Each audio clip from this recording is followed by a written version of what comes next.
Assalamualaikum warahmatullahi wabarakatuh. Waalaikumsalam warahmatullahi wabarakatuh. Baik teman-teman, di sini saya akan bercerita tentang cerita rakyat mengenai asal-usul Selat Bali. Mau didengarkan ya? Ya. Suatu hari di Bali, hiduplah seorang Brahmana yang sakti bernama Siddhimantra. Sang Hyang Widya atau Batara Guru menghadiahkan Brahmana harta dan seorang istri yang sangat cantik. Setelah beberapa tahun menikah, Brahmana dan istrinya dikaruniai anak laki-laki bernama Mani Angkeran. Mani Angkeran tumbuh menjadi pemuda yang pandai dan sangat tampan. Namun, ia suka berjudi. Ia juga sering kalah ketika berjudi dan dipaksa untuk meletakkan barang-barang kedua orang tuanya sebagai taruhannya.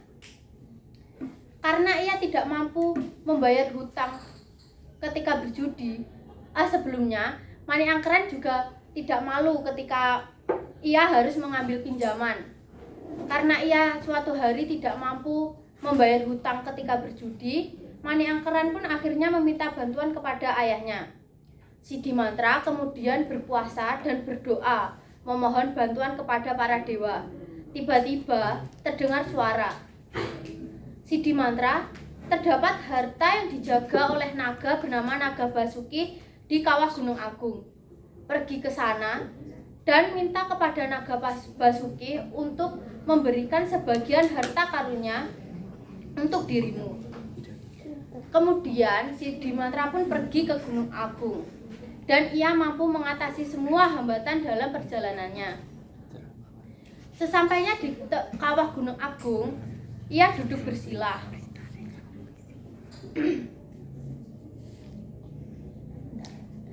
Sesampainya di tepi kawah Gunung Agung, Siddhimantra pun duduk bersila. Ketika ia membunyikan bel, ia membaca mantra dan memanggil nama Naga Basuki. Tak lama setelah itu, Naga Basuki pun keluar. Mendengar kunjungan Siddhimantra, Naga Basuki pun menggeliat dan dari sisiknya keluar emas dan berlian. Setelah berterima kasih, Siddhimantra pun pamit pulang.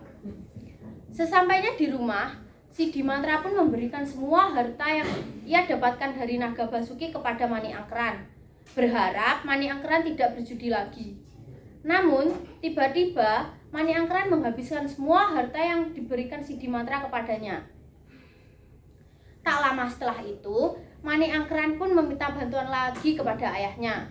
Namun Siddhimantra sudah kecewa dan tidak mengabulkan permintaan putranya. Mani Angkeran tidak tinggal diam.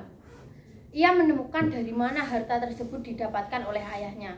Ia tahu bahwa harta tersebut didapatkan dari Gunung Agung. Ia juga tahu untuk sampai ke sana, ia harus membaca mantra. Akan tetapi, kekhawatiran Mani Angkeran, ia tidak pernah belajar mengenai doa ataupun mantra semasa hidupnya. Akhirnya Mani Angkeran pun nekat pergi ke Gunung Agung hanya membawa bel yang ia curi ketika Siddhimantra sedang tertidur. Sesampainya di kawah Gunung Agung, Mani Angkeran pun membunyikan bel. Ia merasa sangat ketakutan ketika ia melihat sosok Naga Basuki. Mendengar niat dari Mani Angkeran, Naga Basuki pun berkata, "Aku akan memberimu harta yang kau minta, tapi kau harus berjanji untuk merubah perilakumu. Jangan bertaruh lagi, ingat hukum karma." Akan tetapi, Mani Angkeran teralihkan pandangannya kepada perhiasan, emas, permata, dan perhiasan lainnya di depan matanya. Ingin mendapatkan harta yang lebih banyak lagi, Mani Angkeran pun berniat jahat. Niat jahat tersebut kemudian mengalahkan hatinya. Ia berusaha membunuh Naga Basuki dengan memotong ekornya. Akan tetapi, Naga Basuki berhasil mengalahkan Mani Angkeran. Mani Angkeran pun kemudian berusaha melarikan diri dari tempat itu dengan ketakutan. Namun ia tidak tahu bahwa naga merupakan makhluk yang sangat kuat. Ketika Naga Basuki menjilat kaki Mani Angkeran di tanah, Mani Angkeran pun terbakar dan berubah menjadi abu. Mendengar kematian putranya, Siddhimantra sangat bersedih. Ia segera menemui Naga Basuki. Ia memohon kepada Naga Basuki untuk menghidupkan kembali putranya. Naga Basuki berkata bahwa ia akan mengabulkan permintaan Sidimatra dengan satu syarat, yaitu Sidimatra harus menyembuhkan ekor naga kembali normal. Dengan kekuatan Sidimatra akhirnya menyembuhkan ekor naga kembali normal. Setelah dihidupkan kembali, Maniakran meminta maaf kepada Naga Basuki dan berjanji untuk tidak mengulangi perbuatannya lagi.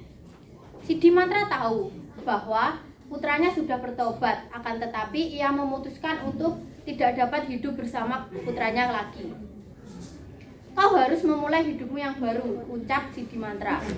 Tiba-tiba hanya sekejap mata saja, Maniakran menghilang dari tempatnya berdiri. Dan di mana ia berdiri, timbul sumber mata air yang semakin lama semakin besar seperti lautan. Dengan kekuatan gaib Sidimatra, ia membuat garis yang memisahkannya dengan putranya.